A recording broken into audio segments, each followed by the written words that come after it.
Aggies, the Jazz, the high schools. If it's the sport you care about, we're talking about it. The Full Court Press on Sports Talk Radio, 106.9 FM, 1390 AM. The Fan.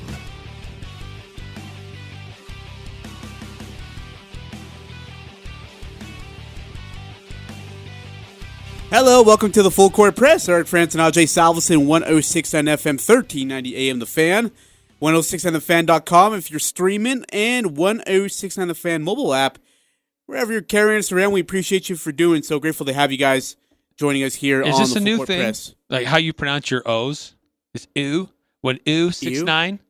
When ooh 69 The Fan? Why are you making fun of my accent? When ooh Dude, if you're 69 if Mr. Frandsen's listening, he's gonna there's a lawsuit coming your way, young man. You know, new thing. Maybe Ajay's turning a new cultural leaf. I don't know.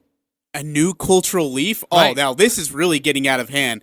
You know, usually it's you having to rope me in. This one, you okay? You a little bit, you been sucking up on Grandpa's cough medicine?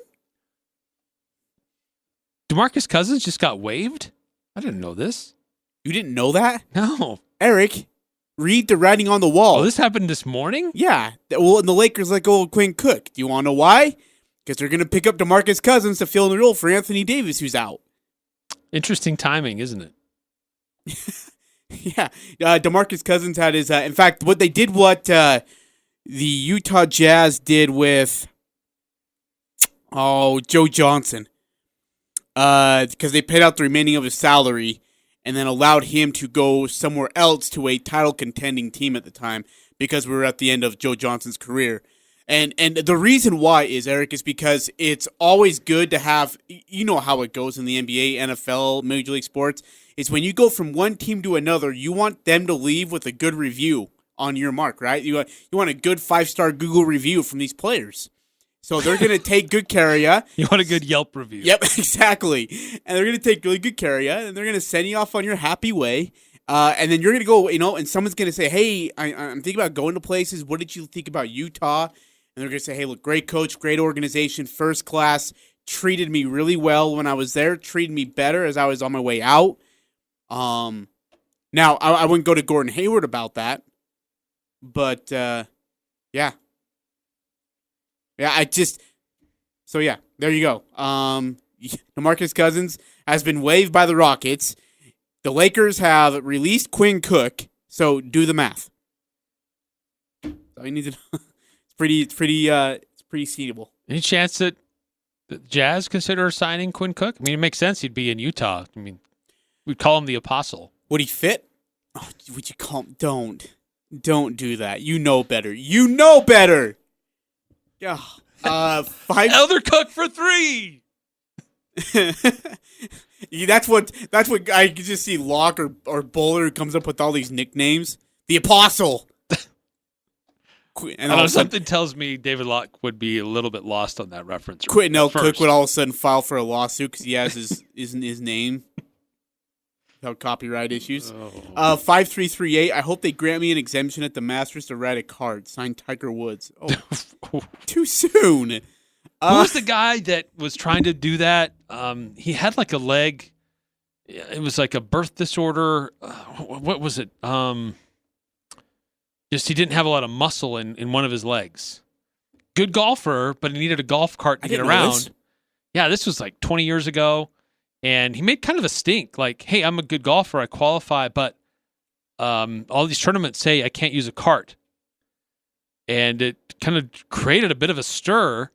Like, well, if you allow the cart for that guy, then all the other all golfers, of a sudden, older golfers or more out-of-shape golfers suddenly could be participating in more tournaments. And he's like, yeah, that's my point.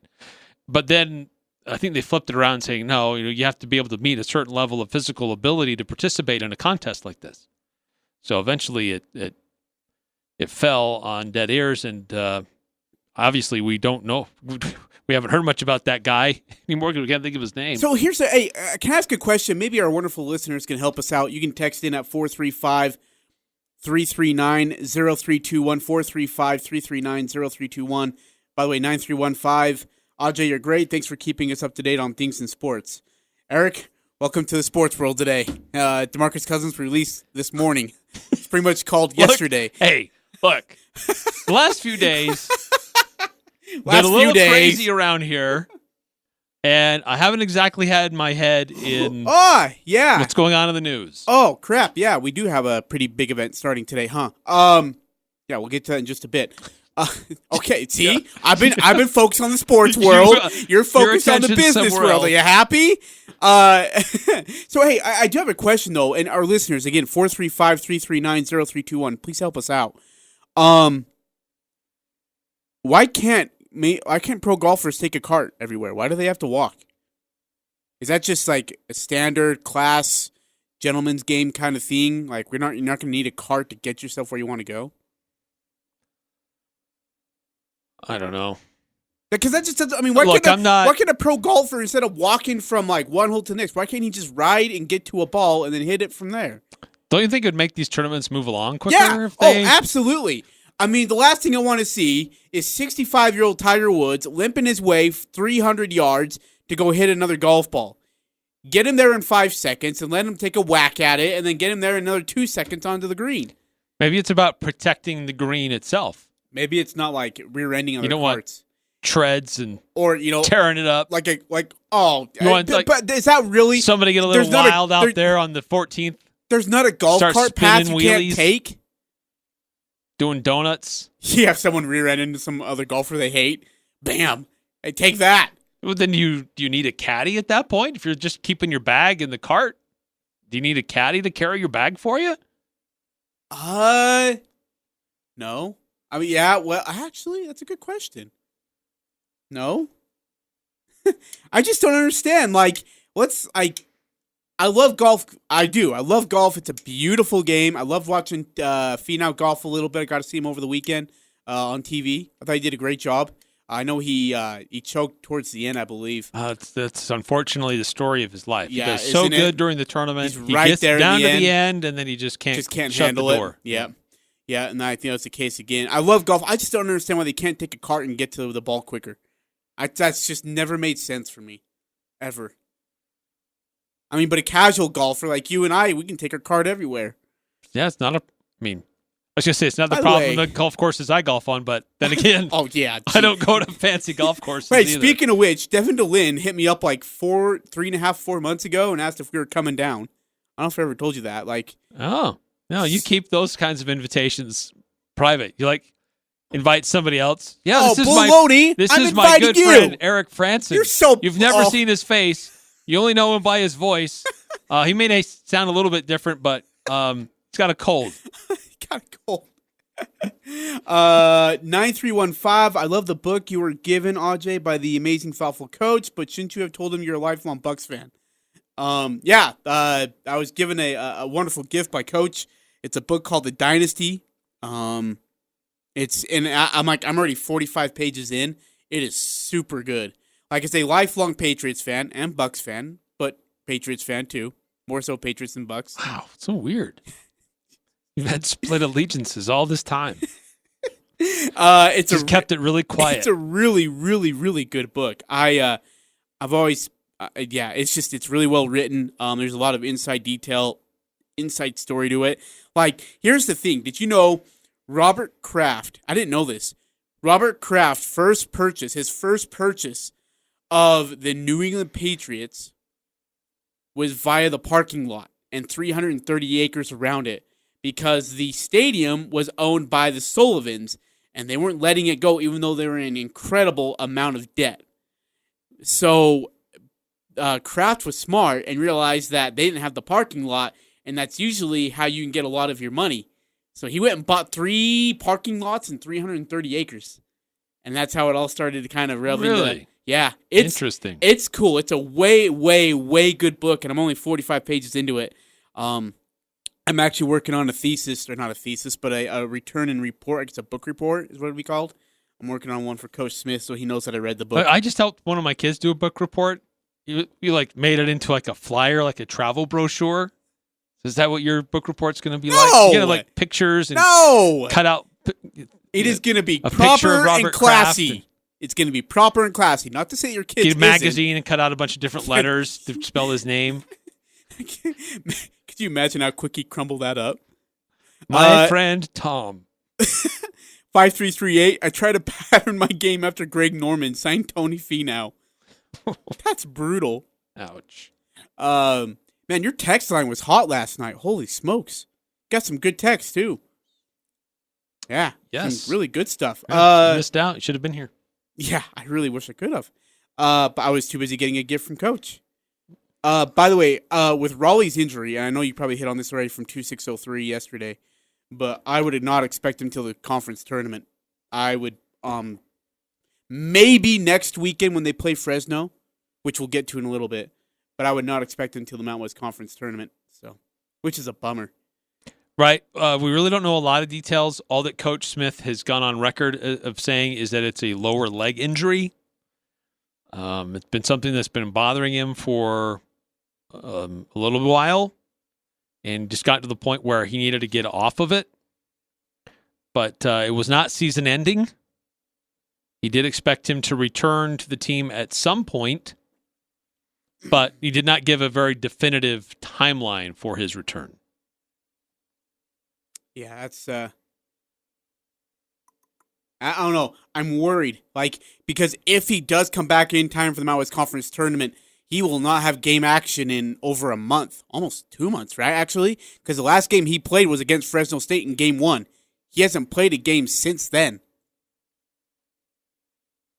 That's true.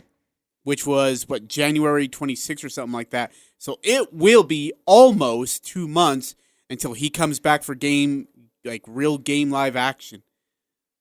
Yeah, that game against Fresno was on February 4th. Yeah. So, yeah, almost an entire month between games. Eric, where do you want to? Should we start with NBA? We do got a lot of Utah State basketball news today. It's kind of came in hot and heavy. Well, I think let's go to that since we're talking about Raleigh Worcester and the Mountain West, and we mentioned Fresno State. The Aggies have now officially got got word from the Mountain West about what next week will look like for them. The makeup games have been announced. The rescheduled games that got postponed or canceled due to various different reasons, usually COVID. Almost exclusively COVID related. But for Utah State, they will play two different opponents. They will host Wyoming on Thursday, March 4th. And on Saturday, they will travel to Fresno State and play them later on. It'll be a later game. It'll be at 9 o'clock Mountain Time. So Utah State hosts Wyoming on Thursday. They travel to Fresno on Saturday. Fresno themselves, they will travel to Boise State on Tuesday. So I have a lot of issues with this. We'll start with number one. To have a team play on Thursday night, they'll travel Friday to California, and then they'll play Saturday. They'll come home late Saturday. I mean, extremely late, probably in the Sunday morning. Get home. They'll have 1-2 days to rest, and then Tuesday they travel to Las Vegas. Wednesday the Mountain West Conference tournament begins, but they most likely won't be playing until Thursday. But you want to be there Wednesday because you got to test and everything and all that. So yeah, this is an issue. It's not really. This is not great. The way that the schedule worked out for Utah State. Yeah, and they play Nevada on Sunday, and thankfully they don't have to go anywhere right away. They've got Wyoming coming into town Thursday night. But you got to prep for two different opponents. Two opponents that same week, and you got 2 games in 3 days, with 1 day being that travel. That's hard. Really, that's what they did last year. That's what the Mountain West schedule was like pre-COVID, which I always disagreed with. I think that this schedule makes a lot more sense the way they're doing it this year, but nonetheless, the Mountain West would have you home for one game, and 2 days later you're somewhere else. I mean that's how they used to do it. So it's really not that abnormal for the Mountain West. It just seems abnormal for this year. Yeah. But what's curious is why didn't they make up both games against Wyoming? Why was one against Wyoming and one against Fresno? Yeah. Wyoming, they will travel to Logan on Thursday, and then they'll be home and host UNLV on Saturday night. So, I mean, it's a lot of teams affected, obviously, and they're all trying to figure out their best situations here. But Utah State hosting, it's 7:30 on Thursday, and then on the road for a 9 o'clock tip at Fresno State. Both of those games will be on FS1, which is nice. Nobody else gets that. Everybody else is on CBS Sports Network or streaming online at the Mountain West. The Utah State games are the only ones on FS1. Also interesting to note, San Diego State, they only have one game. They will only play one game at UNLV on Wednesday. So, okay, so let me ask you this. It's curious why some teams have multiple games will be played next week and others only one. Air Force won't play any at all. Yeah, they have an open week. Yeah, they in fact, Air Force is scheduled to complete its 20-game Mountain West Conference regular season slate on Monday, March 1st, and will be open that final week. So here's what the schedule looks like as an entirety for the Mountain West Conference. On Tuesday, March 2nd, as Eric already mentioned, Fresno State will be inside of Extra Mile Arena to face Boise State. That'll be on CBS Sports Network, 5 p.m. tip-off time. On Wednesday, March 3rd, you've got 3 games. Nevada's at San Jose State, New Mexico's at Colorado State, San Diego State's at UNLV. The first 2 games have times have not been announced, but San Diego State at UNLV will be a 7 o'clock Mountain Time tip-off. Thursday, March 4th, Eric's already mentioned it. Wyoming's at Utah State. That's at 7:30 on FS1. Friday, Colorado State's at Nevada. Now, they had 2 games postponed. They're only going to make up one of those games.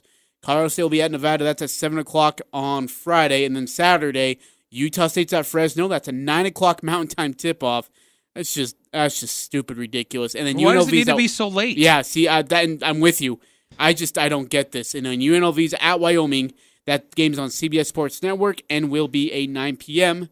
Mountain Time tip-off. In regards of the... There was another big part of this announcement today, and it was with the San Diego State-New Mexico series that got canceled. In the Mountain West today saying it's going to be considered a forfeit. We're going to award 2 wins to San Diego State. We're going to give 2 losses to New Mexico. But there is an important distinction here, Ajay. It's only in Mountain West terms. It's and for seeding purposes. Standings. Yes, exactly. It'll be for seeding purposes. So it shouldn't really affect the net ranking. Is that correct? Yes. Because it does not affect their overall win-loss record. So in that case, it's only for Mountain West Conference purposes, and that's it. So right, for the NCAA, when they're looking at the net rankings, it doesn't recognize those games and how they've been awarded. On regards of the statement from the Mountain West Conference of making up these games and the way they've chosen to done so, here is the quote from the Mountain West Conference. After developing and vetting several models, a framework whereby each team plays every other team in the conference at least once during the regular season was identified as the best mechanism to balance all the variables from a conference-wide point of view. Among those were potential NCAA tournament impacts, the overall competitive integrity of the league schedule, implications for the final regular season standings, and seeding for the conference tournament, television contractual obligations, input from the multiple league constituents, and the cadence of the remaining schedule. End quote. I don't know what the hell that means. Well, it makes sense to me. They're trying to make sure that everybody plays everybody at least once. They want to also ensure that the matchups that they create, and John Hartwell talked about this when we had him on our show a few weeks ago, that the Mountain West is going to be very mindful and considerate of creating the best possible scenario for their top teams to get into the NCAA tournament. So those were some of the factors that they laid out there. Additionally, Commissioner Craig Thompson had this to say: the conference office was charged by the membership with determining the optimal plan for rescheduling games which had been postponed during the course of the regular season. This presented a very complex equation which included contemplating several variables, but this approach provides each institution the opportunity to control its own destiny over the final 2 weeks of the regular season and through the course of the Mountain West tournament. Close quote. I don't like how they scheduled it. I don't like that Utah State has to go on the road on a Saturday for a late night tip-off. come home, be home for like a day and a half, if that, head back to Las Vegas, go play in a tournament there. It's going to be exhausting. Meanwhile, Boise State only has the one game, and that's on a Tuesday. Do you know what's crazy? Wow, that's rough for them. No, San Diego State only has one game, and that's on a Wednesday. Dude, you're not going to believe this. Actually, you probably will believe it. Colorado State only has one game. No, Colorado State has 2 games, but they're done Friday night. So Boise State fans are upset with the Mountain West Conference. Of course they are. Because they only got one game. They feel like they should have gotten 2.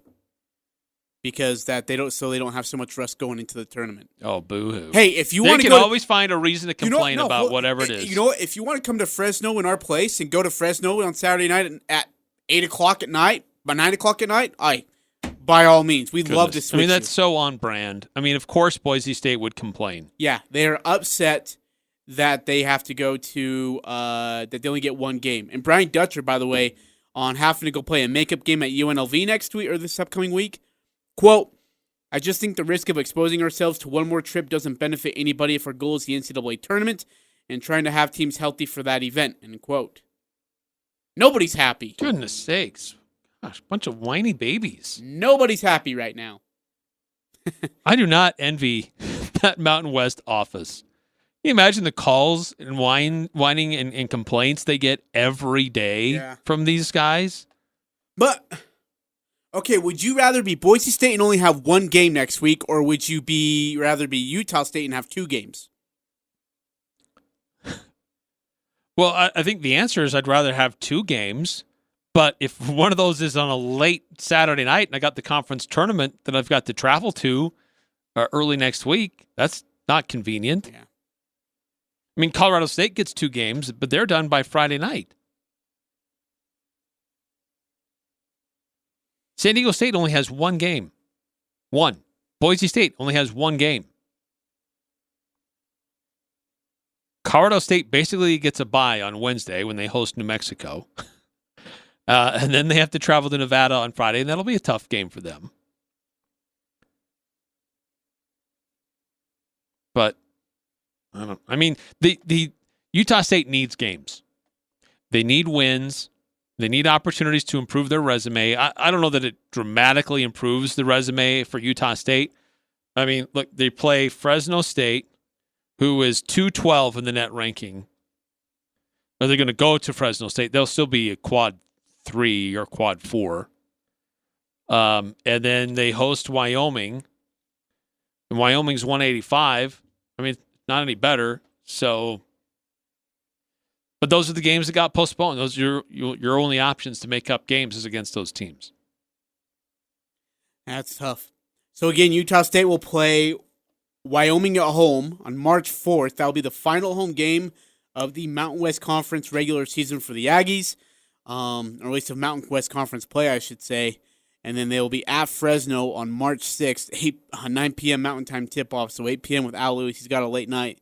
He's got a busy week that week, too, actually. And then it's the Mountain West Conference tournament, and we will not know what the seeding looks like until Saturday night. I think a lot of it will be decided by March. Well, maybe by earlier on March 6th, maybe earlier in the day, depending on what UNLV and Wyoming situation is. But you'll have a pretty good idea where everybody else stands in that regard. And Eric, maybe just a thought here. If you do have this situation where you will have a late night game, but your outcome and your seeding is already decided, you know who you're playing. Do you maybe play the starters for just a few minutes and then you sit them the rest of the night? Let all your younger guys play. Just let them feed them out. If you're Utah State? Yeah, if your seeding's already decided by Saturday night and you know who you're going to play. I mean, because look, we are all pretty aware Utah State's going to need to win the tournament anyways to get to the NCAA Big Dance. Do you maybe just allow your younger guys to play and get some minutes in? Well, currently Utah State is ahead of Nevada by 2 games. By Friday night, Utah State will know where Nevada sits.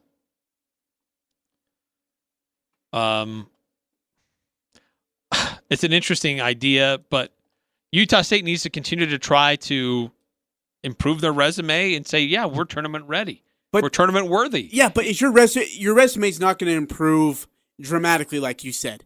I don't think sweeping Wyoming, Nevada, and Fresno, not sweeping, but sweeping Nevada and then beating Wyoming and Fresno State is going to do it for you. Let's see, Colorado State is just ahead of Utah State as well. Depending on how Boise fares this week, that's in front of them too. But all that will be known by Saturday. Colorado State, San Diego State, Boise State, their standings, their regular season will all be done before Utah State tips off before Fresno State by a full day. Yeah. So you're right. Maybe the Aggies see it. It's like, look, we're not moving up. We're not moving down. This game really doesn't matter. Yeah. The tournament's the only thing that matters. We're not getting in unless we win the tournament. Yeah. Let's just let our younger guys play. I mean, we'll let our stars play for a few minutes, maybe 10 or so minutes of the game, and then you sit them and you let guys like Sapala, Shulga, Bairstow, let them all try and get as many minutes as they need to. Kind of go from there. 9315 with a few texts into the show. Is it far to have the Aggies play 3 games back-to-back right before the tournament, or is it fair to me to have the Aggies play back-to-back games right before the tournament? I'm happy we get consistency before the Mountain West Conference tournament. I'm with Eric. I'm fine with the games. I'm not fine with when they're placed and where they're placed, for being honest. And then he asked, does it really help the net by only playing Wyoming at home twice? And do we get a win for the not played Wyoming game? No, you do not get a win. It's not a forfeit, which is crazy. That will not count. So it's based on net, but I don't know how much it does of help for you. And then, are they trying to favor San Diego State because they are ranked? I don't know. Just asking. No. Yes. I disagree. Okay. John Hartwell made it clear. The Mountain West is going to try to improve the chances of their top teams as much as they can. San Diego State, Boise State, they are their top teams. Yeah. They only play once next week. They're gonna Colorado lose. State, Utah State, they play twice. I think it's pretty clear the Mountain West is trying to protect their top teams. Hey, do you have the standings right there by chance of the Mountain West Conference? I do. Okay. So as of right now, give me. So on Wednesday, your 10 or your 8-9 game would be the first one played, and who's that? 8th and 9th place. 8th and 9th? If they show up to the tournament. That's an if. 8th is Wyoming, 9th is San Jose. Okay, and then your 7-10 game? Fresno and New Mexico. So Boise State would have the bye going into Thursday. They play the winner of 8 and 9, which again is Wyoming and San Jose State. Yep. And so it'll probably be Wyoming. So they get Wyoming. In that same bracket, as of right now, where we stand right now, Utah State's a 4 seed, right? Correct. Who are they playing as a 5 seed? Nevada. Oh, jeez. So you got to go from Nevada to Boise State. That's brutal. Your 2 seed would be San Diego State, or is it Colorado? 2 seed? Yeah. Right now it would be San Diego State. Because we got to consider, if San Diego State gets awarded 2 games... Oh, that's right. Yeah, that does benefit. They're kind of in a tie with Colorado State, but that would push them ahead. So they would be 13-3 in conference play. Colorado State 11-3. So they get right them now. So San Diego State would be ahead of Colorado State, and they get the winner of that 7-10 matchup, which would be again Fresno and New Mexico. Oh, geez. So Fresno's going to get in, and then the 3 seed. Colorado State. And they get the winner of the 6-11 game. So that's UNLV and Air Force. Boy. Well, all right. That's fun. And I don't see the Aggies dropping below 5. There's just no way they'll drop below 5. Not a chance. So they're probably going to be in the upper portion of the bracket unless they can catch up and get to the... How far are they down from the... foul bar? How many games far back are they of Colorado State? Half a game. And they got Nevada next week. And they only got what? And Colorado State's only got 1 game next week, right? No, Colorado State has 2. They got who again? Colorado State is hosting New Mexico on Wednesday, and then they travel to Nevada on Friday. So they could lose that Nevada game. And then if we can go and sweep Nevada, and then beat Wyoming and Fresno State, then you're probably a 3 seed. There's still a chance Utah State could get into that 3 spot. And even if San Diego State beats Boise twice this week, there's a chance Utah State could be in that number 2 position. If everything else falls their way, Aggies take care of business and hope for a few things to happen with other teams that the ball bounces their way. There's a chance Utah State could still end up as the number 2 team in the Mountain West. Who would you before the Mountain West Conference tournament? Who would you rather play in that Thursday round? Nevada or UNLV? That's who you're going to end up playing. Honestly, that's hard for me to answer because we haven't seen Nevada yet. Yeah. I'd almost hope for UNLV. I'd probably prefer UNLV. I think Nevada's playing some really good basketball right now, but we haven't seen the Wolfpack yet. Yeah. Maybe Utah State matches up better against the Wolfpack. Until we see that game on Friday, I don't know. Oh, crap. The NBA All-Star Reserves list has just came out, according to Shams and sources. Boy, you're going to be heartbroken for Mike Conley. We'll call a timeout. Let's update the who that list is, who got left out, and if you're going to put somebody else on, who has to be removed to make room for them. It's all coming up here on the Full Court Press on 106.9 The Fan. The Aggies are number 1 here. The Full Court Press. Connect with us on Facebook, Twitter, and online at 1069thefan.com.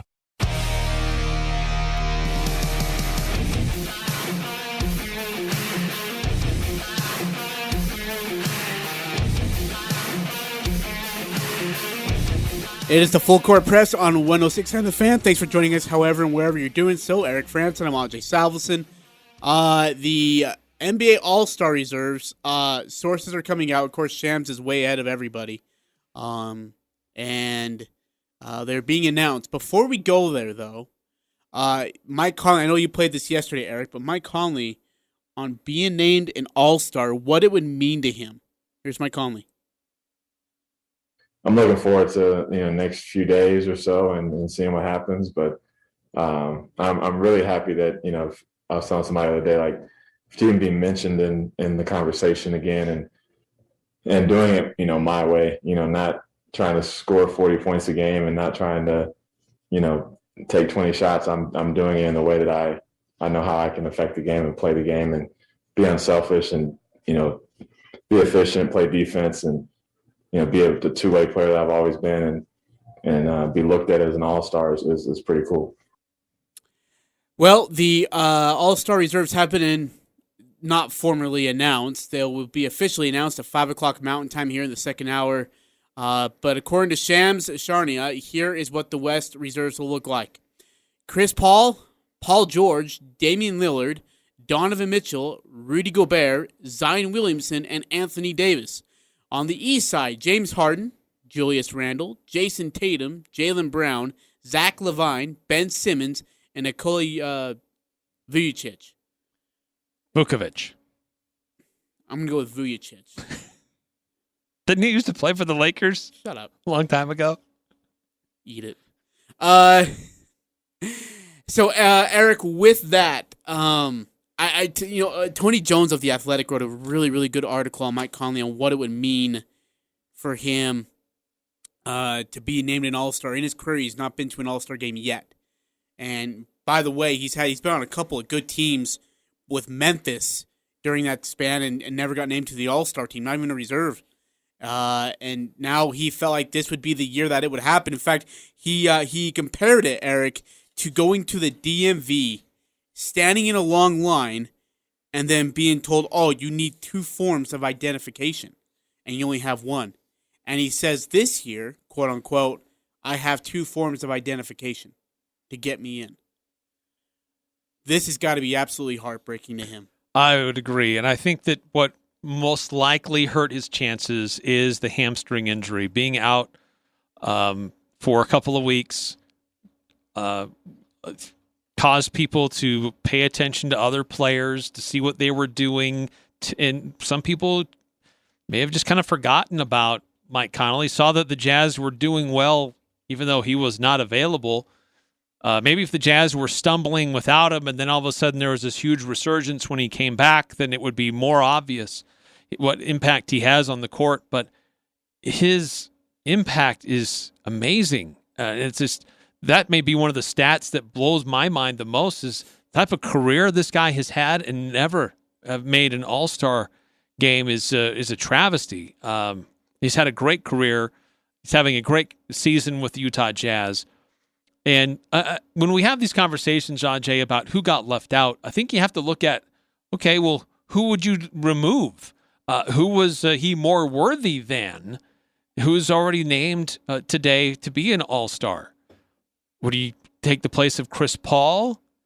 I have a hard time with that one. Look where Phoenix is right now with him being there. They're a number 4 team in the West. I'm with you. Paul George, he's a great player, but two-way player. No, but hold on. Wait, he's had some injuries, though, but he's still a big impact player. No, hold on. We're talking about the Utah Jazz, who are the number 1 team in the Western Conference right now.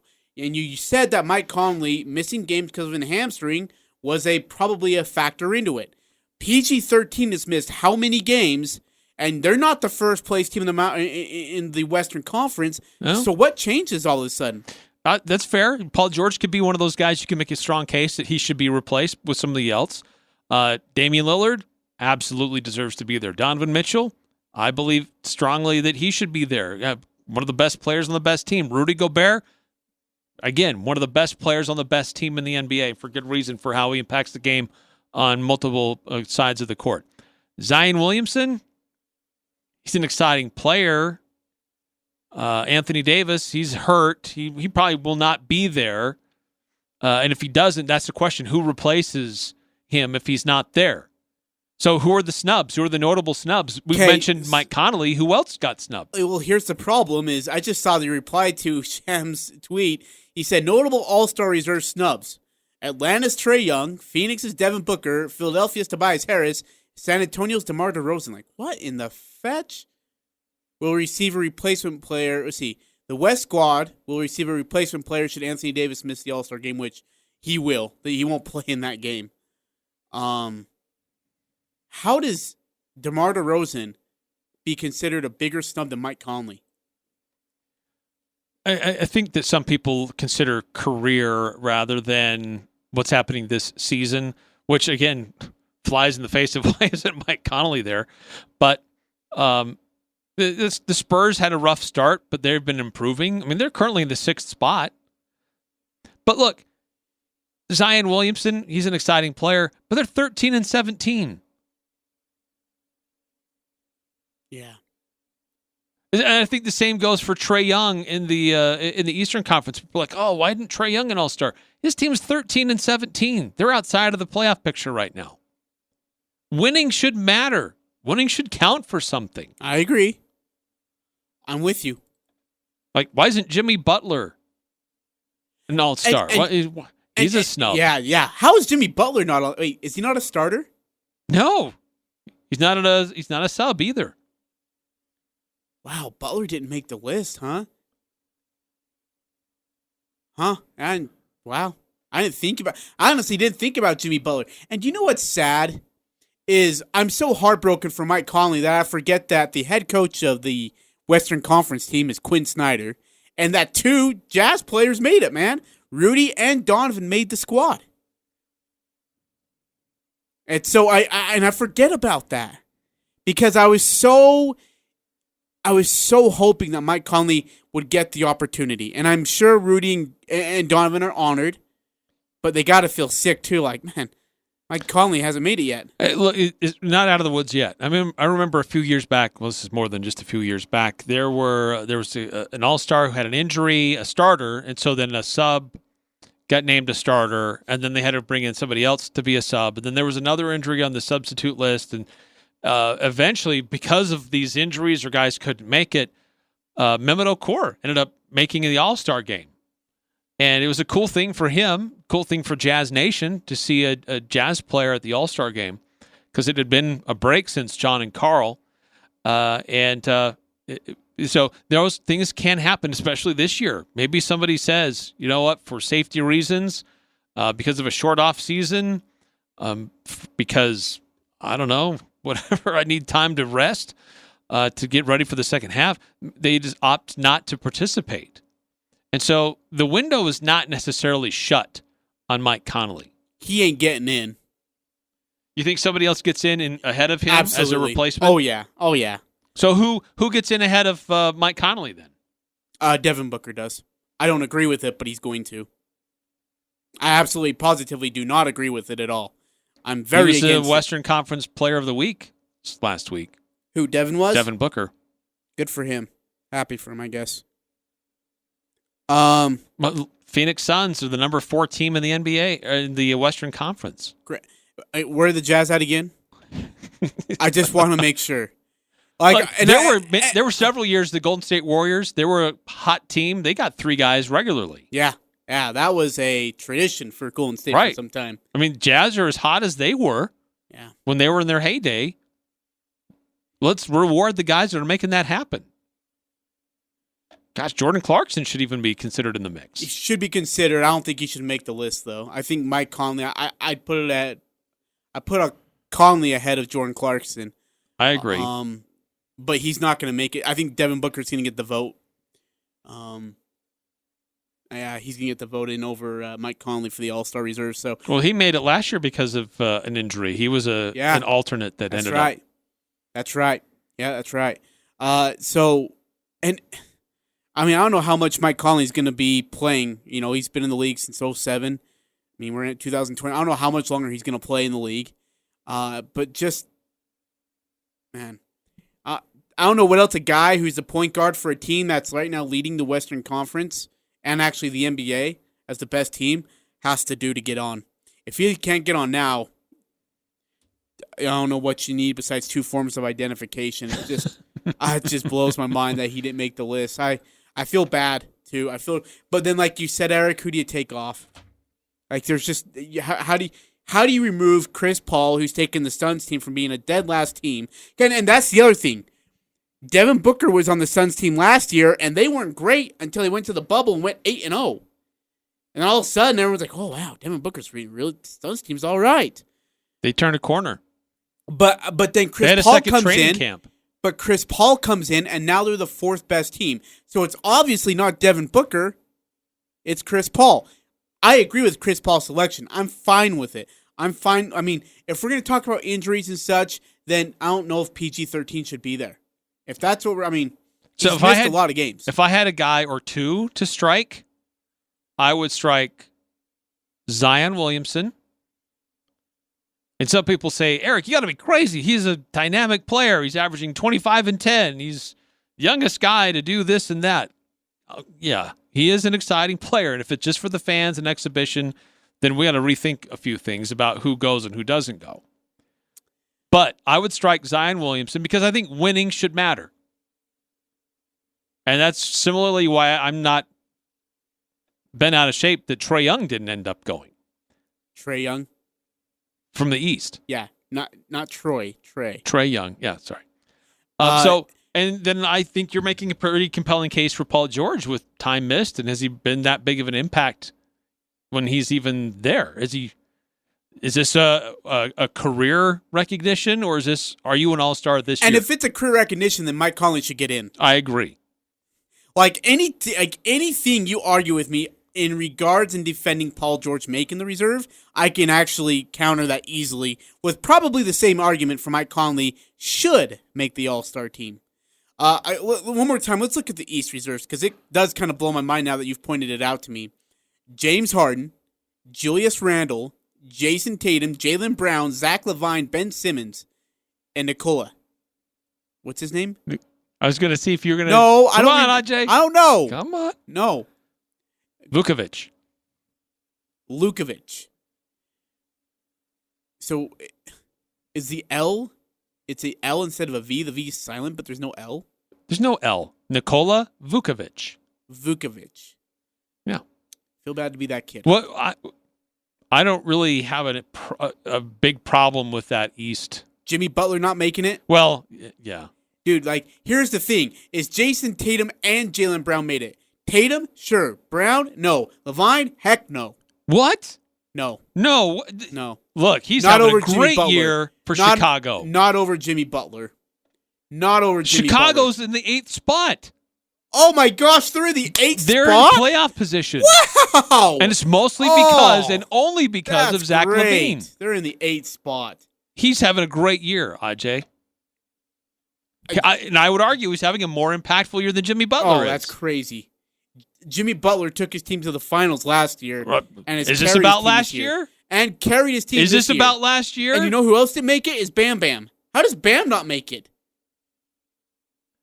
I don't know what's going on in Miami. The fatigue from the playoffs last year or time off, they had a really rough start. Now they're starting to come into their own a little bit now. But if it's about the season, Zach LaVine is ahead of Jimmy Butler. In the Eastern Conference, that's in 8th place. Miami's on the outside looking in. Oh, stop it. By half a game. 5-7-6-3. When Mike Conley gets his ring with the Jazz this year, then he'll look back and feel better about not being an All-Star. Too bad to seeing him snubbed. Well deserving. I agree. 9-4-6-3. The scummy thing is that there are 15 roster spots on a normal NBA roster, but there are only 13 on the All-Star teams. That's a good point. Interesting. Very good point. If you're going to have an expanded roster for the regular season, why doesn't the All-Star team match the what a normal roster size is? Chris Middleton's another guy that got snubbed in the East. The guy's averaging career highs. He's having a career year. Hey, I asked you this during the off break, and I kind of disagree with you.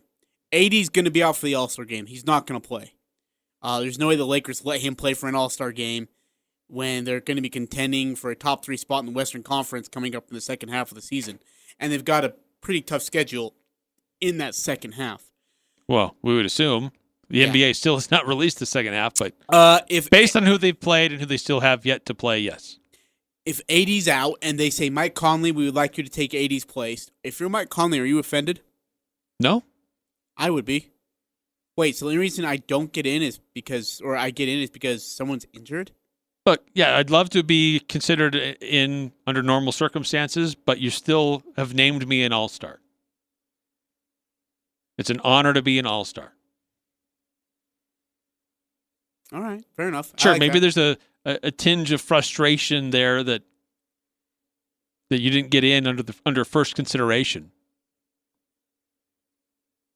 Oh, another guy that got snubbed, Domantas Sabonis in the East. He's having a phenomenal year for Indiana. For the Pacers, right? Yeah. Yeah. Yeah, he's been really, really good. So Bam didn't make it. Sabonis didn't make it. Jimmy Butler didn't make it. Who is the other guy we were just talking about? By the way, Jaylen Brown being on there really is curious to me. Julius Randle deserves to be there. Where's he at right Zach now? LaVine deserves to be there. You're just Zach Ben LaVine, Simmons man. deserves to be there. His name's not Zach Efron. His name's Zach LaVine. Getting the two guys mixed up. Harden, that's cheating, but he deserves to be there. What do you mean Harden's cheating? Well, he spent half the season in the West and he's the other half of the first part in the East. Oh, that's a great point. I didn't think about that. Let me ask you, we gotta go to a break. In fact, we'll go to a break. I'll come back. We'll continue to talk NBA All-Star reserves. Not officially announced, but formally announced that Rudy Gobert and Donovan Mitchell have made the All-Star reserves. According to sources. But Mike Conley has not. They're still waiting for him if he's a replacement for Anthony Davis. We'll come back, wrap it up here on the Full Court Press for hour number 1 and get you ready for hour number 2. Interviews, analysis, and a little bit of fun mixed in. The Full Court Press on Sports Talk Radio, 106.9 FM, 1390 AM. The Fan.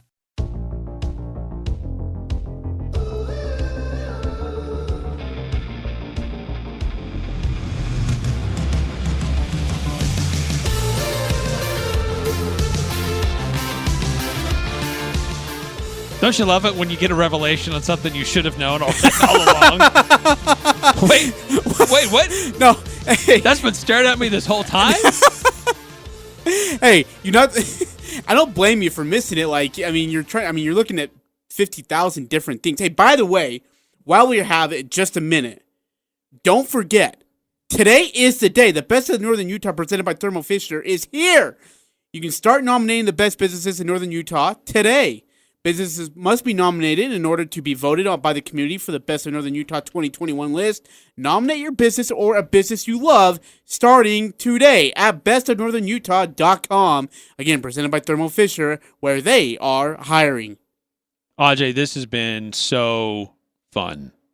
All the behind-the-scenes stuff. I can't wait to see how this goes. Getting this ready. This is something that's going to be done on a scale unseen in this area. So cool. Today has been so awesome watching the nominations coming in. Keep it going. You have 2 full weeks to get the nominations in. Just go directly to bestofnorthernutah.com. Make your nominations today. Stick around. More about the Aggies next hour. The Aggies, the Jazz, the high schools. If it's the sport you care about, we're talking about it. The Full Court Press on Sports Talk Radio, 106.9 FM, 1390 AM. The Fan.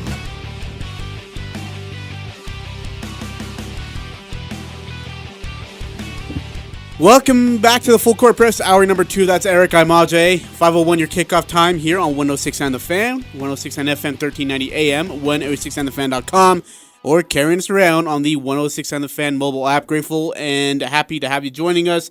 For especially you listeners just joining us, getting into the car after a nice day of work.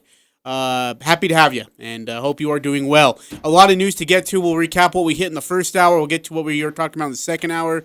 Utah State has 2 makeup games. They've been announced. Not very well scheduled for the Aggies, if I might say. NBA All-Star Reserve list. Sources have announced the list. The list should be out here in just moments. Mike Conley is not on that list. Donovan Mitchell and Rudy Gobert are on that list.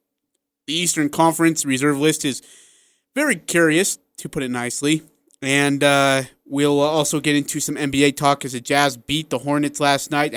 Struggled for a lot of that game, then turn it on. I mean, they played well for 17 minutes of that 48 minutes of the game, but those 17 minutes were incredible, Eric. Oh, holy cow. That fourth quarter was electric. Incredible. Jazz ended up hitting 28 three-pointers, by the way. It mind boggles me. 9463. If you want to text into the show, you're invited. 435-339-0321. Again, 435-339-0321. 9463. If Anthony Davis is out for the game, the decision for who replaces him is the choice of Adam Silver. If the choice is between Conley, CP3, which is not because Chris Paul's in it, and Booker, it's hard to believe they'll choose against the guy he negotiates with as the head of the players' union. Yeah, maybe missed the point there. Chris Paul is officially named as a reserve, so take that out of consideration.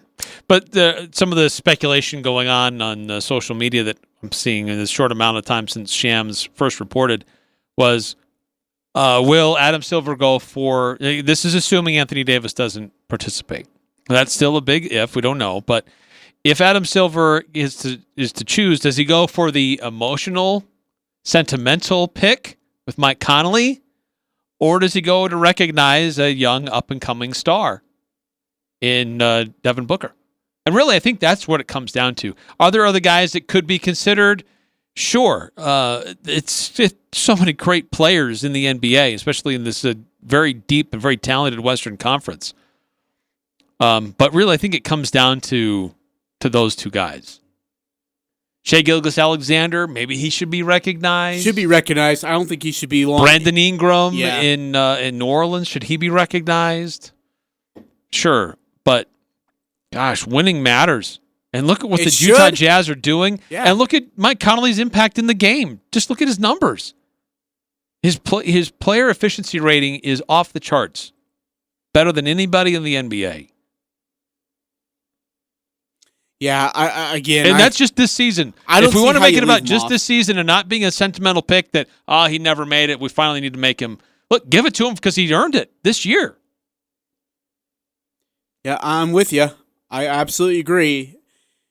The problem is again, just Devin Booker's name.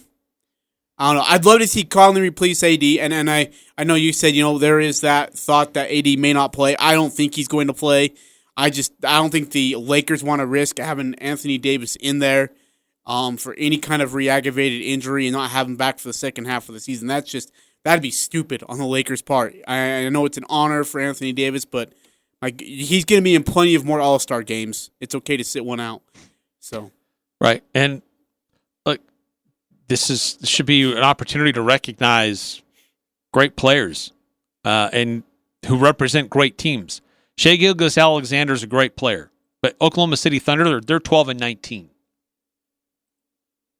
Mike Conley is part of the best team in the NBA that's setting records. That's plural. They've set multiple NBA records to start this year. He is definitely a big part of that. Outstanding player. He deserves to go.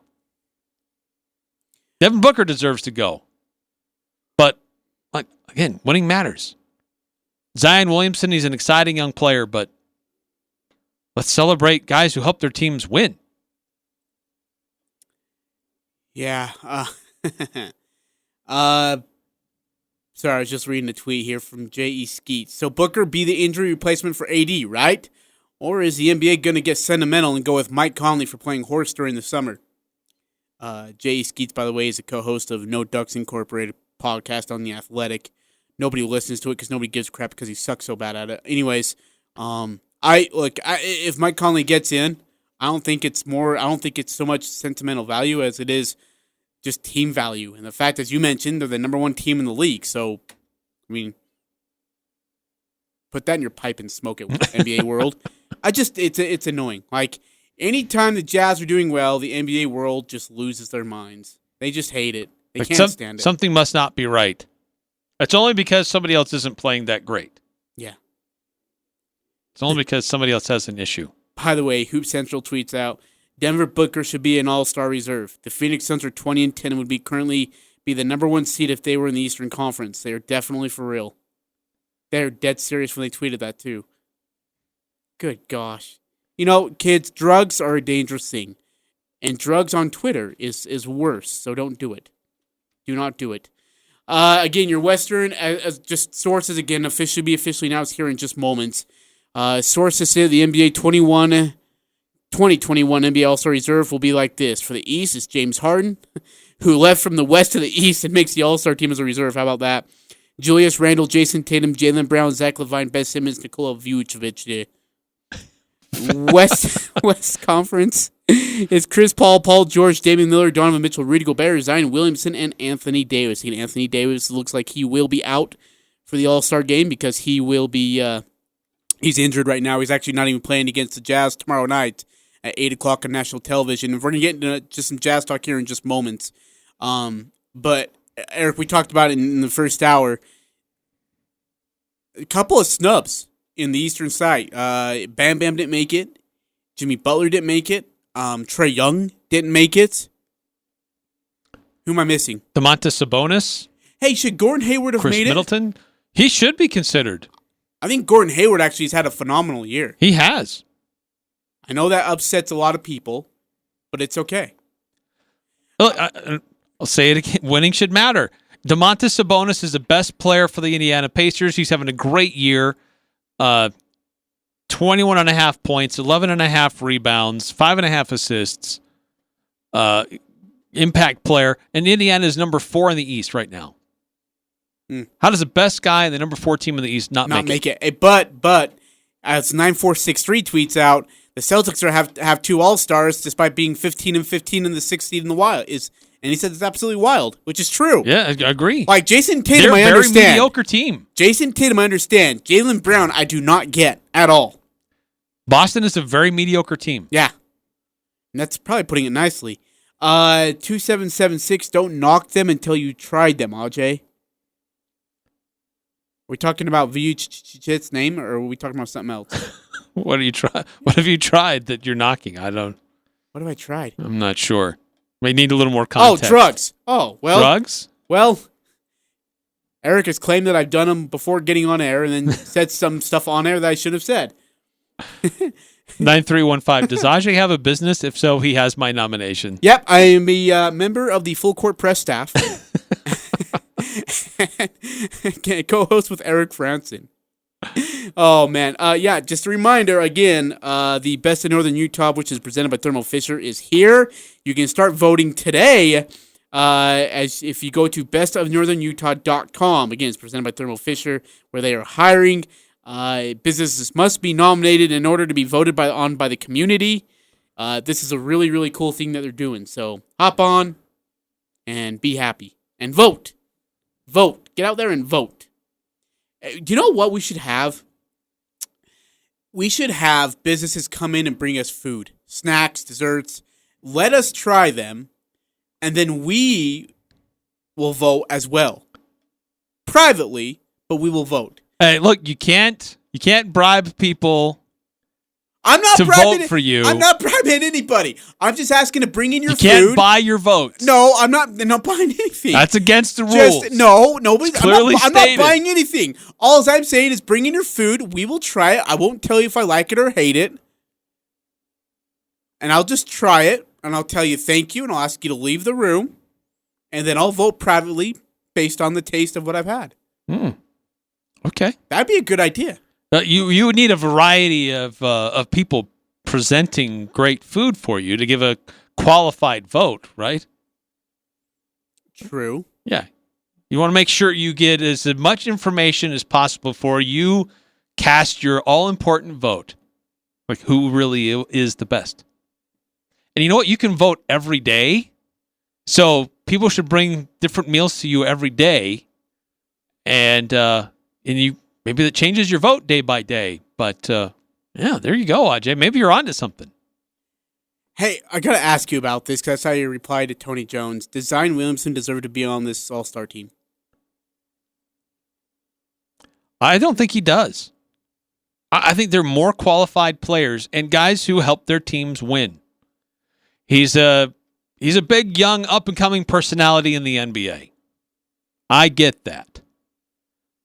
But I think there are guys that are playing better, more impactful. Reward them for what they're doing.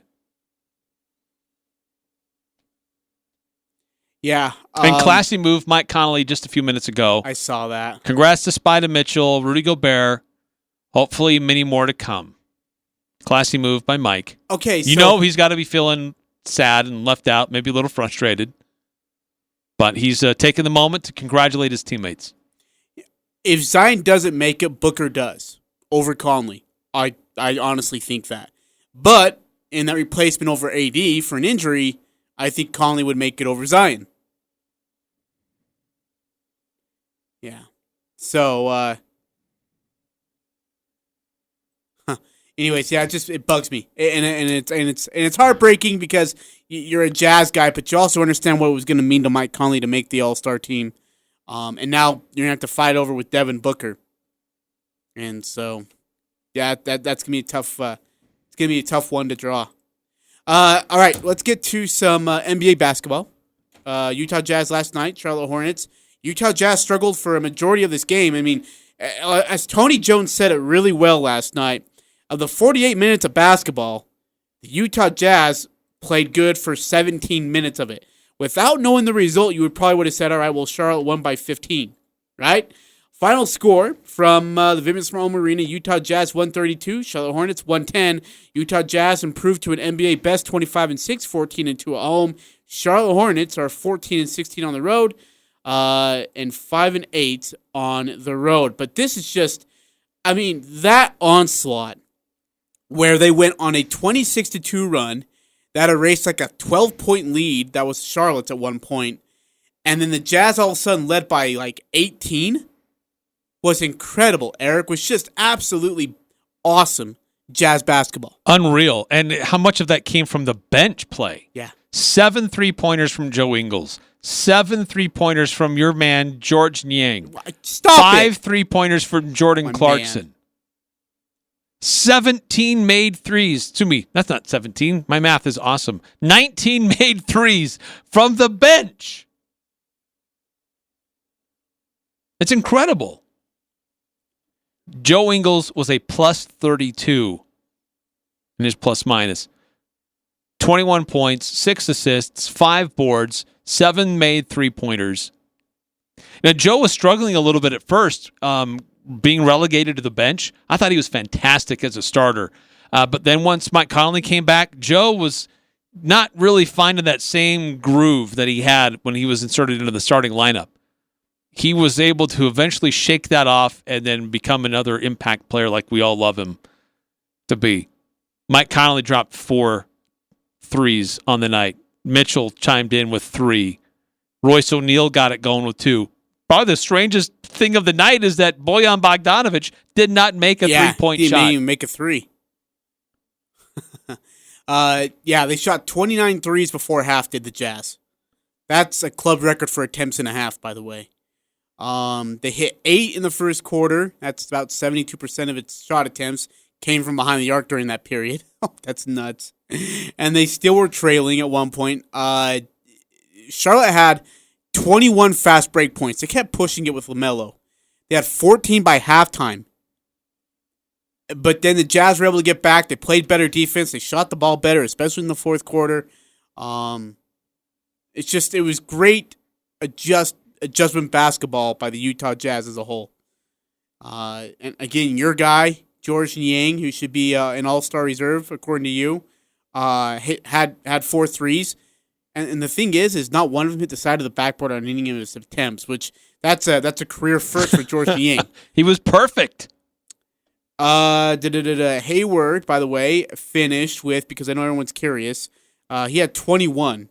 Him and LaMelo both led the Hornets with 21 each. Malik Monk had 20. Hayward did exit with a wrist injury with about 10 minutes left of the game. He didn't return. He stayed a day. The Gordon Hayward thing. You still hate him? Because I do. No, I'm over that. You're okay with it? Yeah. I'm happy for him that he's found a home in Charlotte. He's looks like he's wanted, that he's a central player. He got lost in Boston. He's going to Charlotte, and he's found a home there. He looks like he fits in. He's being used. He's like, hey, I'm the man. Even though this LaMelo Ball really is the man, but Gordon Hayward is a strong piece for what they're trying to do there. Good for him. He fell late, hurt his wrist, had to leave the game. So he wasn't able to finish the night. But he was playing well when he was in there. Yeah. LaMelo Ball. Okay, by the way, this cocky son of a gun needs to get slapped by somebody. But so he puts in a layup over Mike Conley, looks at his bench and gives that stupid 15-year-old signal that Mike Conley's too small. And did you see, I think it was Royce O'Neal did it back to him. Yeah, because he got a bucket over LaMelo, I think, and signaled the exact same thing. Here's the thing. You want to mess with Mike Conley, you're going to mess with the whole entire team. Because everybody on that team loves Mike Conley. So that's probably the wrong guy to pick on. And if you pick on Donovan Mitchell's going to say, I don't need any help, I'll just take care of myself. Joe Ingles will just trash talk you into insanity. So like I said, Mike Conley will just bring an army with him. And I love how the team responded in the fourth quarter. It's a great win for the Jazz, who now stand at 25-6 and got a huge game versus the LA Lakers tomorrow night. Now, with that, the Lakers played last night and lost in overtime to the Washington Wizards. They stand at 22-10. They're 13-3 on the road right now. But LeBron James has played just a stupid amount of minutes in the last 5 games. I think 4 of the last 5 went to overtime. And he played 43 last night, I want to say. Let me make sure I got this right. LeBron James played 43 minutes last night. He went 14-29 from the field. He had 31 points, 2 of 10 from 3, 9 boards, 13 assists, 1 steal. He had 8 turnovers. That's not good. That's not going to help you. All right, so here is the Mingalo Jingalo on his minutes so far in the last 5 games. You ready for this? Since February 14th, he played 31 against Denver, 38 against Minnesota, 33 against Brooklyn, 37 against Miami, and 43 against Washington. 30-plus minutes for 5 straight games for LeBron James.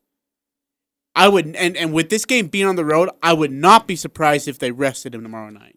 His 3-point shooting has been on the decline. He's playing heavier minutes. He's been still pretty impressive in the games that he's playing. But at some point, I agree with you. LeBron James is going to be looking at the long play here and realize if I don't do something, either myself or get some significant help from my teammates, I'll have to take some time off. Take a day and just call it an injury day to give my body time to recover. Which isn't the worst thing. At his age, I know that the NBA is like, don't sit out national televised games. We need the ratings. Shut up. If my guy is 30-something years old, high in the 30s, and has played a ton of minutes, he's sitting. He's sitting. He has to. It's just, you need that rest.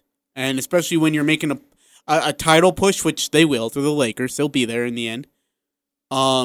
You need them to be able to rest. And you need your best players fresh and ready to go for the playoff stretch run. Which, comes a little bit later than usual, but it is what it is.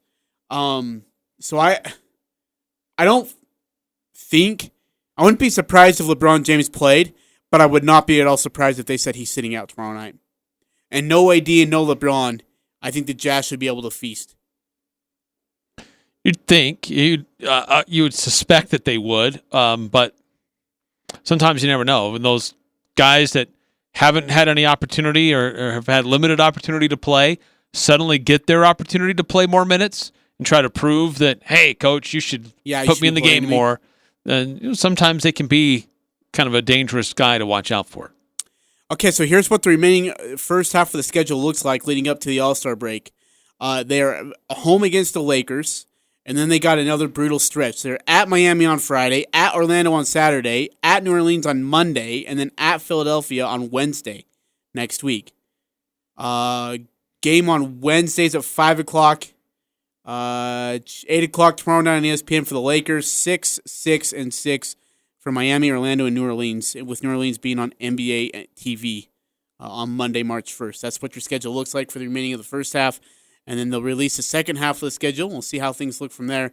Utah Jazz have won the tiebreaker over the Clippers. They've played 3 games against them. That's all they needed to play. That's all they will play. So that's completed, which is huge, by the way. Absolutely huge. Right, with the condensed schedule, only a 72-game schedule, the Jazz will only play 3 games against Western Conference opponents. So they have that 2-1 series lead over the Clippers, and that's important. All right, let's take a break, and then we will come back. We will talk some more. We'll get some more Aggie basketball talk in. We'll get you ready for the night ahead of us. We'll look at bracketology, where Mountain West Conference teams are sitting, and if it's slipping by the day, to be honest with you. We'll talk about where those teams sit and what needs to happen throughout the rest of the next couple of weeks as we lead up to the Mountain West Conference tournament. And we'll also have our stat and player of the week. It's all coming up here on the Full Court Press on 106.9 The Fan. It's the Full Court Press with Eric Frandsen and Ajay Salvesen. 9463, that's very flattering. Sports most dynamic duos. Wait, this is dramatic, not dynamic. Oh, most dramatic. I'm going to interpret that as dynamic. That's what my eyes will see. LeBron and Kyrie, Kevin Durant and Draymond Green, Ajay and Eric. Those 2 other duos won championships. I'd be happy to be lumped in with those guys. Absolutely. I'm LeBron, you're Kyrie. I'm Kevin Durant, you're Draymond Green. Weekdays from 4 to 6, 106.9 FM, 1390 AM, The Fan. 100 plus businesses, thousands of people, free parking, Main Street access. It's the Cache Valley Media Group Home and Garden Show, presented by Anderson Seed and Garden at the Eccles Ice Center, March 26th and 27th. If you're a home and garden business, from crafts to home building or excavation to emergency preparedness, this show is for you. Google Cache Valley Home and Garden Show or call 752-1390 for details. All COVID precautions will be taken. Doesn't matter who you root for, the Full Court Press has all the high school sports covered. The Full Court Press. Connect with us on Facebook, Twitter, and online at 1069thefan.com.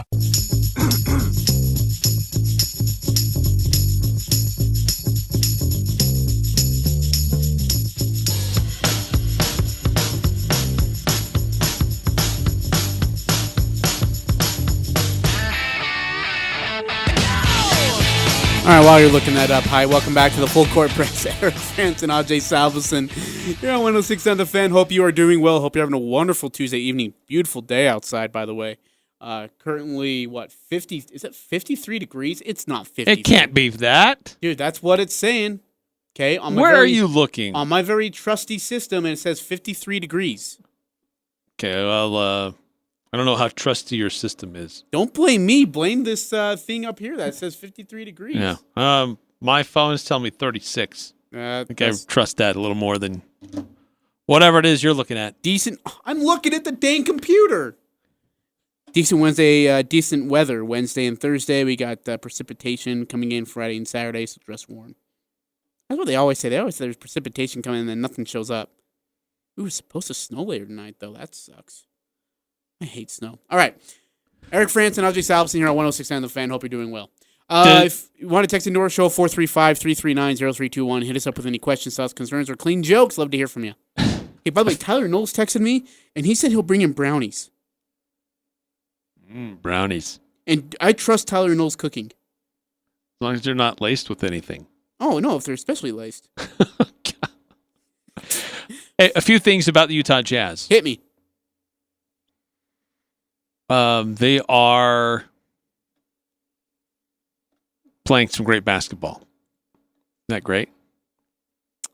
Wow, that's breaking news right there, Eric Frandsen, everybody. That is great breaking news. Pretty cool.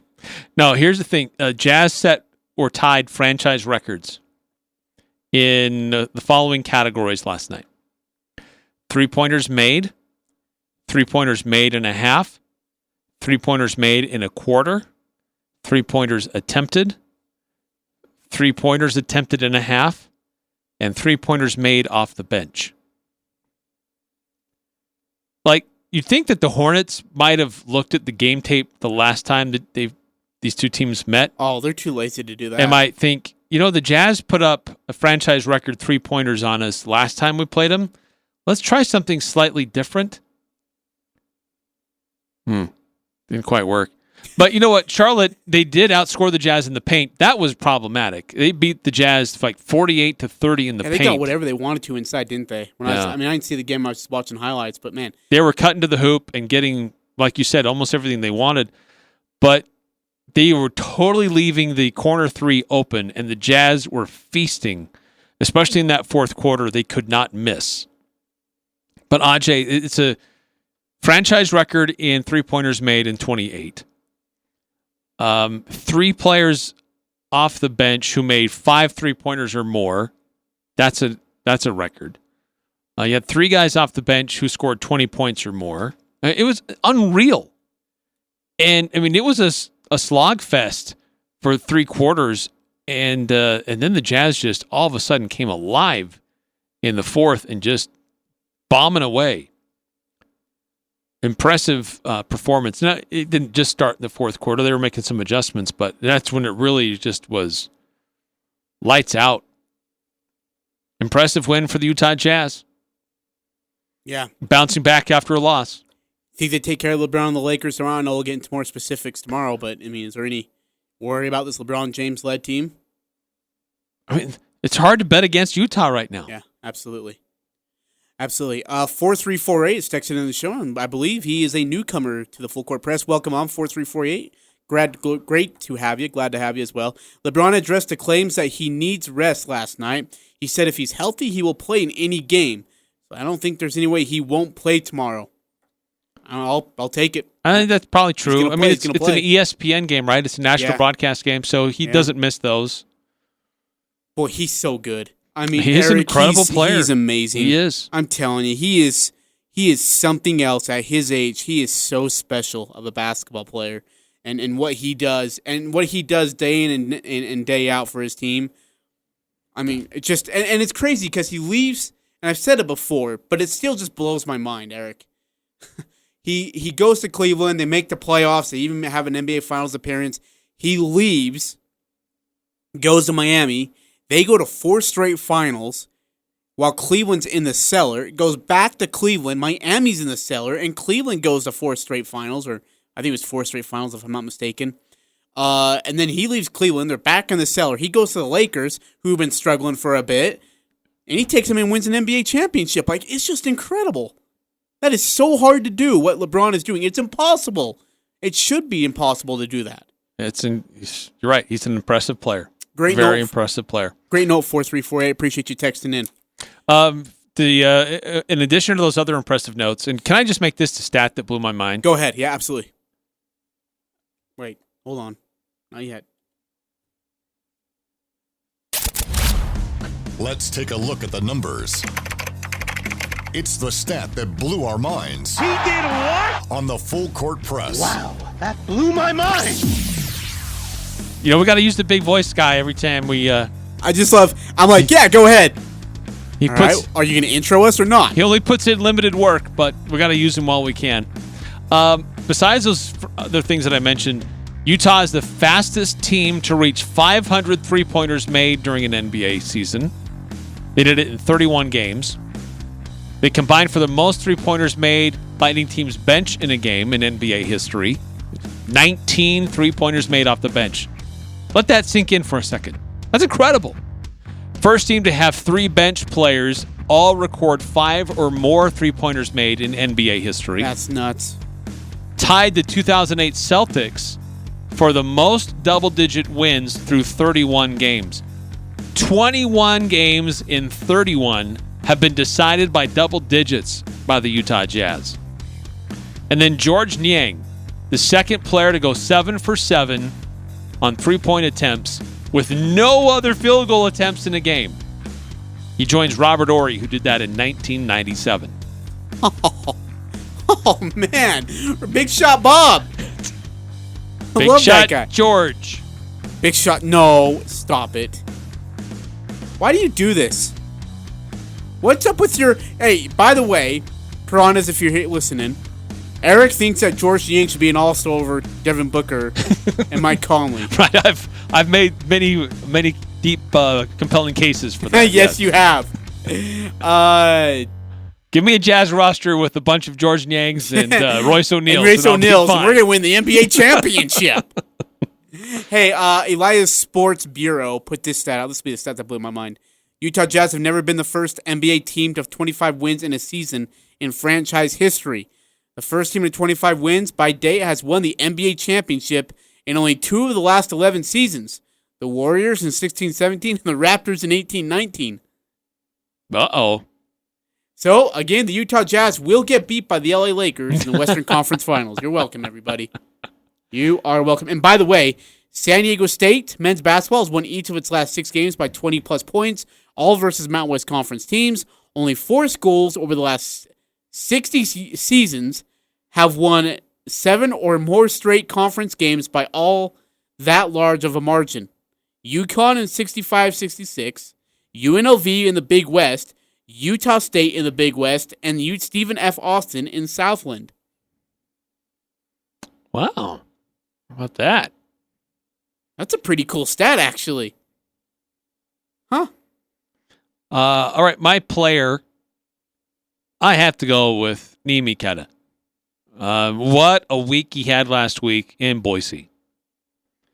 An incredible performance. 62 points, 21 rebounds, the handful of blocks to go along with it. Incredible performance in just 2 games for Neemias Queta for the Utah State Aggies. He should be the player of the year, but I don't know how you give the player of the year to the 4th place team. I think that if you're on top, if you finish first, you're probably in better consideration. Mitchell from San Diego State's probably going to get it. Alston is certainly making his case. But Neemias Queta, he's not making it easy for people to just automatically give it to the top guy on the top team. Yeah, he's definitely creating a legit argument. I think these next 2 weekends for him as resume spit shiners are going to be huge over against Nevada and then Wyoming and Fresno State are his last 2 compelling cases to be able to make a run at this title. And this week, of course, for Derek Alston Jr. is going to be really big. He's got to. I mean, if he can have 2, he can have 2 really great games, whether they win or lose, he's your guy. I just don't know how you ignore it. But at the same time, I think San Diego State's going to key on Alston Jr. to make sure they slow him down. So that is actually my player of the week as well. Namish Keta, dude, I just watching him like game 1 was just so remarkable. Like when he had the 3 straight dunks, it was just amazing watching him get up, watching him being able to on the alley-oop where he had a not really, I mean, just move his body in a different direction to catch it and then throw it down was phenomenal. He both nights, and they said, you know what? We're going to see if you can get yours in game 2. We're not going to double you, but we don't think you're going to be able to do that again. He had 30. I mean, he had 30 points. For the combined series, he had 62 points, 21 rebounds, and shot 57% from the field. It's incredible. It's remarkable. And it's so sad that the Aggies let that go to waste. That's what bums me out the most. So, yeah. But again, good. I have Namish Kedem. By the way, he's also your what is it? The student athlete of the week. Yeah, student athlete of the week. Utah Thanks. State. Yeah. Which and it was a runaway too. I don't think it was even close. Nor should it be. By the way, 9315. I'm glad we don't play the same team more than once in the Mountain West tournament because you won't hear the ringmaster say split. We split. Okay. By the way, also asks, is Ajay wearing Bronco gear? Okay, you know what? There's never any reason to wear that ugly stuff. If you are, dyed-in-the-wool Aggie, never make a bet I could lose to wear that. Okay, but you know what? A bet's a bet, and I lost a bet, and I owe it to our wonderful listeners that I have to pay up. I need to wear it too. I look at it and I want to throw up. I look at it and I want to just use it as toilet paper. I don't want to wear that crap, but I have to. Because I lost. Yeah, that's a shame. All right, any word on the official announcement of the All-Star reserves? Are we still waiting? No, they've been released. Hit me. What do you got? You have it? Oh, by the way, Piranhas is not happy with us. You. He tweeted at both of us. Yeah, that's you. You assume that it's me. Yes, it is absolutely you. Piranhas loves me. Like, I mean, 9315 loves you. Piranhas loves me. The official All-Star reserves. I haven't seen it announced yet. Am I crazy? You are crazy. The NBA West reserves: Anthony Davis, Paul George, Zion Williamson, Damian Lillard, Donovan Mitchell, Chris Paul, and Rudy Gobert. And the East reserves officially announced: Jason Tatum, Ben Simmons, Julius Randle, James Harden, Jaylen Brown, Zach LaVine, and Nikola Vukovic. Again, Anthony Davis, well, I would say will be out. LeBron James, no one likes you. He tweeted out, Devin Booker is the most disrespected player in our league. Simple as that. And he followed it up saying he and Damian Lillard also. Oh, we did? Yeah. So are we just going to skip Mike Conley? That's cool. Look, we got 3 New Jersey Nets players. New Jersey, sorry, it's a little throwback. Brooklyn Nets players in the All-Star game. Kevin Durant, Kyrie Irving, James Harden. Why don't we have 3 from the best team in the NBA? Yeah, I'm with you. But wasn't one of those considered by a fan vote as well, though, right? Durant? Kevin Durant and Kyrie Irving are starters. Yeah, but it's like considered by a fan vote. Yeah, 50% of it. Right. Yeah. Brooklyn Nets are 20-12. Jazz are 25-6. It's bonkers, huh? It just doesn't make any sense to me, and it never will. Why the NBA world hates Utah Jazz the way they do. Makes me want to throw up. All right, let's take a break. We'll come back. Bracketology. Bracketology, yep. We'll kind of recap what the talk was in the first hour as the Utah State Aggies have their makeup games scheduled and what it means for the Utah State Aggies. It's all coming up here on the Full Court Press on 106.9 The Fan. Northern Utah and Southern Idaho's home for sports. It's the Full Court Press on Sports Talk Radio, 106.9 FM, 1390 AM. The Fan.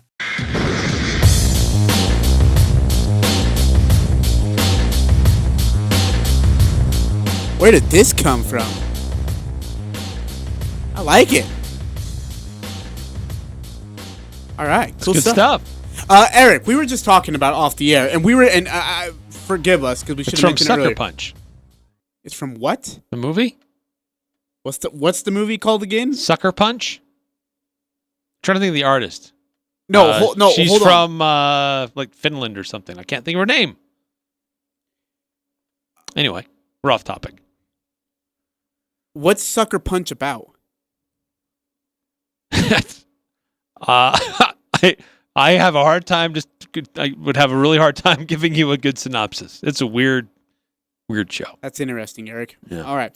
Hey, we were just talking off air, speaking of NBA, just how weird the situation in Minnesota was with their head coaching change and who they went after and who they got. Isn't it odd?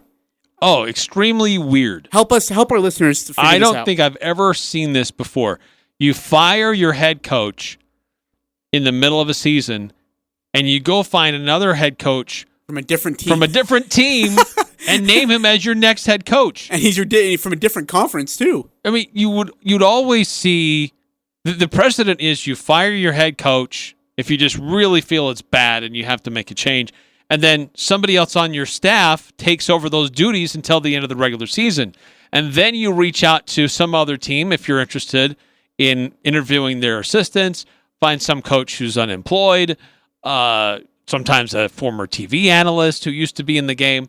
And then you go through the process of finding your next guy. What's so unprecedented is that Minnesota Timberwolves, they let go of Ryan Saunders following their loss to the Knicks over the weekend. And they reach out and introduce their next head coach on Monday, who was an assistant coach with the Raptors, who was already employed by another team in the NBA. Tampering. Like, that's not, I didn't know that was legal. I've never seen anything like this. How do they do this? Now, they're saying that he's really well respected, a lot of international experience. Chris Finch, that's his name. And the way they were able to pull that off in such a quick amount of time, just A, is baffling, and B, how does that happen mid-season? Hey, what do you think the team was thinking? Like, oh yeah, it's going to be one of our assistants that we really like. Nope, we're going to Toronto to grab your head coach. As a player, you got to be like, wait, we don't even know this guy. Yeah, all of a sudden, we're supposed to change midstream and like... Because he's got a totally different idea of what your plan is going to look like. Yeah, totally bizarre. Never seen anything like this before, anywhere, in any sport. If you've seen another case, let me know. But it's just, that blows my mind. Fire your head coach midseason, that's not uncommon. That happens all the time. But then to go find somebody from another team who's actively part of another coaching staff in the middle of a season, I've never heard of that before. John Russell texted into our show. By the way, I hope John's doing well. Good to have him back on the USU basketball postgame show. And I'm glad he's healthy, or at least that we know he's healthy and he's feeling better. He texted in, what bet do I have to win to get you to reenact the laundry basket? Nope, not doing it. Not doing it. No. No. Please, no. Please, no. Do you remember that photo? Holy cow. Go there. I have not seen the photo. Have you not seen the photo? I've heard descriptions, and I don't want to see the photo. Oh, man, I know what my next Pick 6 gift's going to be. So where? Please, no. No, you'll love it. It's moving on to college basketball, I want to get back to Utah State. Yeah. Bracketology, yeah. It's something we check. It doesn't mean anything. It's all for theater and entertainment up until the legit bracket gets named after conference tournaments are all said and done. But it's interesting to track what other people are projecting and seeing out there in the field. Utah State, for several weeks, was considered in, and then they were the automatic qualifier because they're the top team in the conference. And it was kind of fun to see, are they an 11 seed, are they a 12 seed, or are they a 10, maybe even a 9? Well, after dropping 2 games in Boise, they're out. Look as you might and try as hard as you can. There might be a few obscure brackets here and there, but by and large, Utah State is considered out. They're not even on the bubble. They're with one of those teams with work to do to work their way back into it and need other things to happen outside of their control. Boise State, a 10 seed on ESPN, a 9 seed on CBS, an 8 seed on Fox Sports. Andy Katz has them as an 11. San Diego State is in. Colorado State is in, except for Andy Katz. He only has 2 teams from the Mountain West. He's got Boise State and San Diego State as 11 seeds. The Aggies and the Rams are left out. So at one point we saw 4 Mountain West teams in almost every bracket. It's starting to whittle it down, and even now we're to the point that only 2 teams are considered in. So the Mountain West still has work to do, especially Utah State, over this next 2 weeks of the regular season and when we get into the conference tournament. Again, the Utah State Aggies have their makeup games next Thursday and Saturday. Thursday will be home against Wyoming, 7:30, and then Friday they travel to Fresno. Saturday they play Fresno at 9 o'clock Mountain Time. We'll travel home, get home early Sunday morning, late Saturday night, whichever happens first, and then have Sunday, Monday at home, and then Tuesday they head on the road and they go to Las Vegas. Then they'll play in the Mountain West Conference Tournament, and they'll either play Wednesday or Thursday. Most likely Thursday. Plan on that, but we'll see what happens. Piranhas tweets in, Ajay, Eric, you guys are both great. Thanks for doing the show each day. Ajay does worry me sometimes with his anti-USU pro-BYU. Look, just because I think Taysom Hill got snubbed from the Pro Bowl does not make me a pro-BYU guy. And who's one of your favorite linebackers in the NFL? Oh, I love Kyle Van Noy. Another BYU guy. Oh, just because I like Kyle Van Noy, you're going to get all salty over here. Sensing a pattern here. What pattern? I like Kyle Van Noy because he played for the Patriots. He was a great linebacker for the Patriots. Belichick loved him. What did Tampa Bay think about him? I'm just curious. What did they ever say about? He's a lifelong Tampa fan. What in the games that they were preparing against Kyle Van Noy, like they were complimentary of his athleticism. They had to be aware of him on the field. Where he was lined up at. Oh, good. Okay. And he was very athletic as a linebacker. He could cover the slot receiver really well. Yeah. I don't know what that was all about. Look. You guys are bullies. Just bully. That's all it is. All right, let's take a break. We'll come back. We'll wrap this show up here on the Full Court Press and get you ready for Wednesday's show. It's all coming up here on 106.9 The Fan. Twitter and online at 1069thefan.com.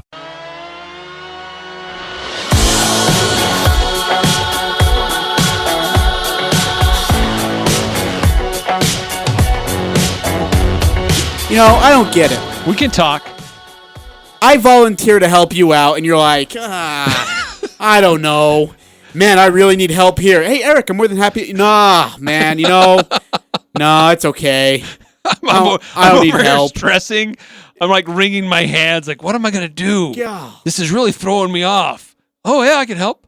What am I going to do? Who am I going to get?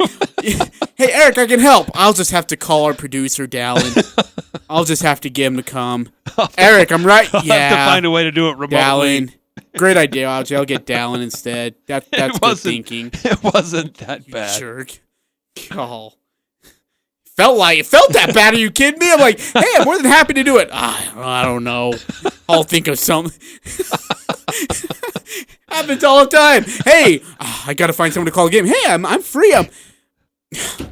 Al, what are you doing this night? You available? Yeah, I can do it. Eric, I'm right here. Yeah, Al, thanks, buddy. Appreciate you. Call. I mean, when you have a chance to call on a Hall of Famer to come in off the bench. Actually, when I said Al, I was like, this is going to go south, actually. That's not a bad... I throw Al there. Not a bad comparison. 5338. And don't forget Ajay's budding bromance with Zonk Wilson. He calls him Zonk. Hey, when he's a Patriots quarterback, okay, we're riding sky high to a Super Bowl. Wait, what if he's a Buccaneers quarterback? He won't be.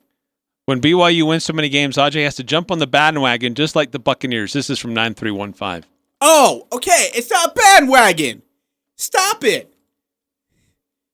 Lifelong Bucks fan. 1 year BYU fan. Just kidding. Whoa. Just kidding. Oh, crap. What have I done? John Russell. Bobby Wagner, best linebacker from the state of Utah. Numbers speak fact. There were some pretty good linebackers that played at the University of Utah in 2009. Really good linebackers, by the way. Hey, by the way, and we're probably going to get an update at the top of the hour, but Tiger Woods Looks like several leg injuries. They're not investigating it as a DUI, but there was a high rate of speed, crashed into a median, rolled over several times, then it ended up into an embankment, had to be extricated, and in surgery today to repair several broken bones in his leg and his ankle. That's rough. Prayers to Tigers Woods.